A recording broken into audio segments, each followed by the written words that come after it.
عزت اہلھا اذلتن، جو قوم کے عزت دار لوگ ہیں وہ ذلیل ہو جائیں گے.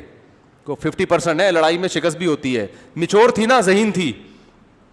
اور وہ مرد مستنڈے جو بیٹھے ہوئے تھے درباری، وہ کہہ رہے ہیں سلیمان السلام سے لڑو، بس لشکر لے کے جائیں گے. اس نے کہا بھائی یہ بھی دیکھ لو، مشورہ کر لو، اگر لڑائی سمجھ میں آتی ہے تو لڑیں گے، نہیں سمجھ میں آتی ہے تو جنگ کو ٹالو. میچور تھی، سمجھدار تھی. تو ہوتی ہیں جو میرا بیان سن رہی ہیں خواتین، وہ بہت ذہین ہیں، لیکن میجورٹی میرے بھائی ایسے نہیں ہوتی. برداشت کی قوت عورت میں کم ہوتی ہے، تبھی آرمی میں، فوج میں عورتوں کو کم رکھا جاتا ہے. بہت سے ملکوں میں تو رکھا ہی نہیں جاتا اور مردوں کو زیادہ بھرتی کیا جاتا ہے. ان کو پتا ہے بھائی یہ لڑے گا، یہ اس میں قوت فیصلہ ہوگی، بہت ساری باتیں ہیں. تبھی تو رسول اللہ صلی اللہ علیہ وسلم نے فرمایا لن یفلح قوم ولوا اہم امورہم الی المرأة. بخاری کی حدیث ہے، وہ قوم کبھی کامیاب نہیں ہو سکتی جو اپنے اہم معاملات عورتوں کے سپرد کر دے. آج گھر مردوں کے کنٹرول میں نہیں ہے، کس کے کنٹرول میں چلے گئے ہیں؟ خواتین کے. تو دیکھ لو پھر ہو کیا رہا ہے. تباہیاں پھیل رہی ہیں، نہ خرچوں پہ کنٹرول ہے. شادی بیاہ میں مرد چاہ رہا ہوتا ہے پیسے بچائے، جو میرا بیان نہیں سن رہی خواتین وہ سارا پیسہ خرچ کرواتی ہیں. کتنے نیگیٹو کمنٹس آتے ہیں نا، تو یہ مجبوراً بولنا پڑتا ہے. بھائی جو کمنٹس ہیں ان کا مطلب آپ بیان سن رہی ہیں، آپ ایسی ہیں ہی نہیں. تو اب برداشت کی قوت جب کم ہے، جذباتیت بہت غالب ہے. تو جذباتیت جس میں غالب ہوتی ہے، جب پھڈا ہوگا اس کی زبان سے طلاق بولو نکلے گی. مرد برداشت کر لے گا، وہ کہے گا یار اس کو کسی طرح وہ کرتے ہیں، نظر آ رہا ہے. اب آپ مثالیں نا دیں، فلاں نے تو دے دی تھی کھڑے کھڑے، فلاں نے تو ایسے فلاں ہیں، لیکن ان کا ریشو بہت کم ہے، بہت کم ریشو، آٹے میں نمک کے برابر ہے. میجورٹی الحمدللہ گھر بسانے والی ہے، خواتین بھی بساتی ہیں، مرد بھی بساتے ہیں. تو میرا تو بتانے کا مقصد صرف یہ ہے کہ اللہ نے بہت ساری حکمتوں کے پیش نظر طلاق کا حق کس کو دیا ہے؟ مرد کو، عورت کو. اور آخری بات کر کے یہ ایک اور حکمت بیان کر کے بس میں اپنا وہ عقلی نقلی کو سمیٹتا ہوں. آخری حکمت جو میں یہ ہے کہ اگر دونوں کو طلاق کا حق دے دیا جاتا نا تو پھر یہ نکاح نہ ہوتا، یہ متع بن جاتا. یہ کیا بن جاتا؟ ٹیمپریری. متع میں بھی، زنا میں بھی یہی ہوتا ہے، گرل فرینڈ میں بھی یہی ہوتا ہے. جب تک میوچل انڈرسٹینڈنگ ہے ساتھ رہو، جب چاہو بولتے کیوں نہیں چھوڑ دو. تو نکاح اور زنا میں یعنی بیوی میں اور گرل فرینڈ میں فرق کیسے ممکن ہے؟ آپ کہہ سکتے ہو نہیں اس طرح ممکن ہے کہ نکاح میں گواہ ہوتے ہیں، گرل فرینڈ میں گواہ نہیں ہوتے، تو گرل فرینڈ میں گواہ بنا لو. اب تو گرل فرینڈ میں زیادہ گواہ ہوتے ہیں، ساری دنیا کو پتا ہوتا ہے یہ میری گرل فرینڈ ہے، لڑکے بتا رہے ہوتے ہیں. گرل فرینڈ کو پتا ہوتا ہے یہ میرا بوائے فرینڈ ہے، ساری دنیا کو پتا ہوتا ہے. تو یہ فرق ختم ہو جاتا، فرق ہی نہیں رہے گا. اس کا حل آپ کے ذہن میں یہ آ سکتا ہے کہ پھر کسی کو بھی طلاق کا اختیار نہ دیا جاتا. کیا خیال ہے بھائی؟ کسی کو بھی اختیار نہ دیا جائے، بلکہ دونوں کا جب نکاح ہوگا تو گرل فرینڈ بوائے فرینڈ تو جب چاہیں دوسرے کو چھوڑ سکتے ہیں، ان میں ہمیشہ کے لیے کوئی بھی کسی کو نہیں چھوڑ سکتا.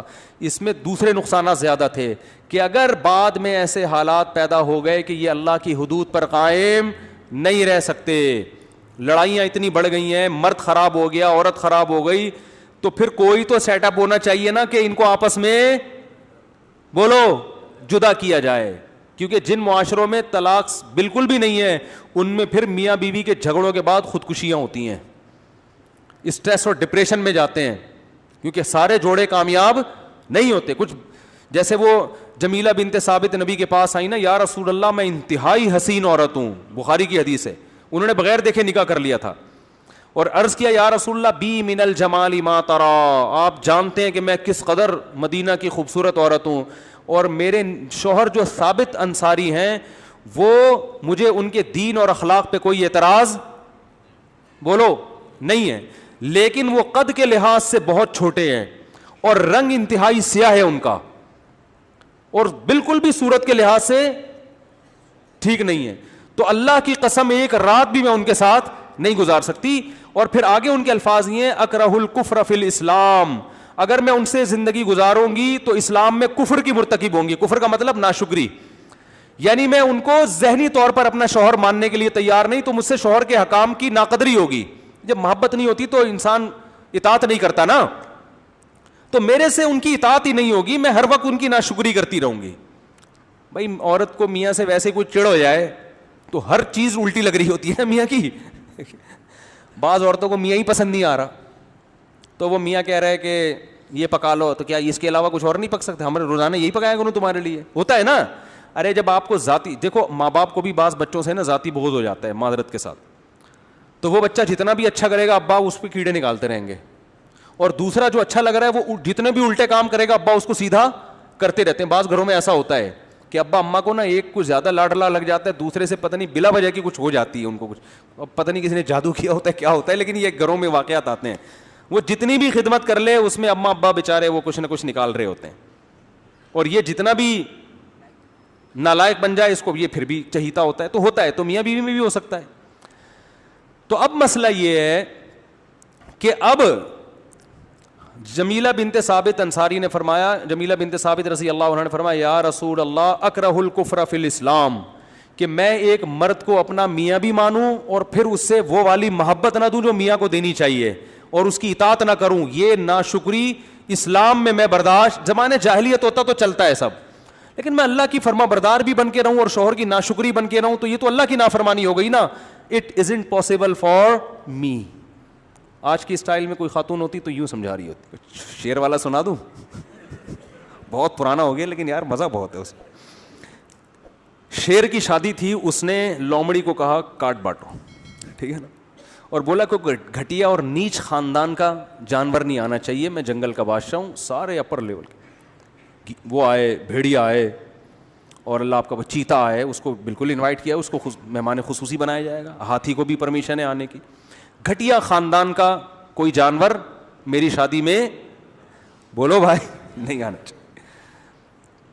اب جب شادی ہوئی ہے, شیر دولہا بن کے شیرنی ساتھ میں اسٹیج پہ بیٹھی ہوئی ہے, بارات آئی تو چوہا ناچ رہا ہے اس میں, بڑے اسٹائل کے ساتھ ناچ رہا ہے. شیر کو اس وقت تو برداشت کر لیا شیر نے بھی, بارات خراب نہ ہو جائے نا کہیں. شادی وادی ہو گئی, مہمان چلے گئے, لومڑی کو بلایا, کم بخت اس چوہے کو گرفتار کر کے لا, تو اس کا کیا کام ہے گھٹیا جانور کا. چوہے کو جب گرفتار کر کے لایا گیا, چوہے سے پوچھا تجھے شرم نہیں آتی جنگل کے بادشاہ کی شادی میں تو بغیر انویٹیشن کے آ گیا ہے؟ تو چوہا کہتا ہے زیادہ شور نہ مچا, شادی سے پہلے میں بھی شیر ہی تھا, شادی سے پہلے. ہاں, تو جمیلہ بنت ثابت رضی اللہ عنہا نے نبی سے عرض کیا یا رسول اللہ نہیں رہ سکتی میں. تو آپ صلی اللہ علیہ وسلم ان کے شوہر کو بلا کے حکم دیا, بھائی چھوڑ دو, نہیں رہ سکتی, پھڈے بازی ہوگی. تو اب یہاں پر اگر آپ ان کو حکم دیتے نہیں رہنا ہے, دیکھو نباہ تو بہرحال کرنا ہے, تو ایک عورت ذہنی طور پر وہ بے جوڑ کی شادی ہوئی ہے نا, شادی غلط ہو گئی. اب ان کی یہ تو غلطی تھی بھائی پہلے دیکھ لیتی, لیکن چلو اب ہو گیا, تو بہتر تو یہی ہے کہ اس شادی کو کیا کیا جائے, ختم. اور حضرت ثابت نے بھی یہی سمجھا کہ جب نبی مشورہ دے رہے ہیں تو چھوڑ دینا ہی بہتر ہے, اور ان کا جو نقصان ہوا تھا اس کی تلافی کی گئی. تو ایسی کنڈیشن بھی ہوتی ہے, تو اس لیے آپ یہ نہیں کہہ سکتے کہ گرل فرینڈ بوائے فرینڈ جب چاہیں ایک دوسرے کو چھوڑ دیں, اور میاں بیوی کو ایسا چپکاؤ ایلفی سے کہ چھوڑ ہی نہ سکیں, تو یہ بھی حکمت اور مصلحت کے خلاف ہوتا.